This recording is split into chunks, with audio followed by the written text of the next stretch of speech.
This is an alert from the Department of Defense. There is a civil uprising currently underway in Bergen County, New Jersey.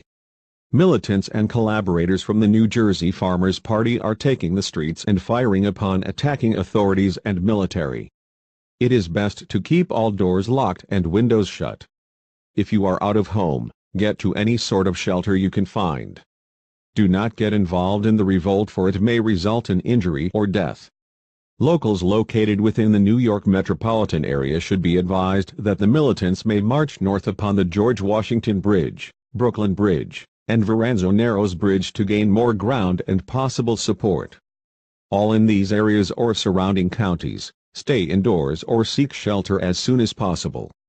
This is not a test. I repeat, this is not a test.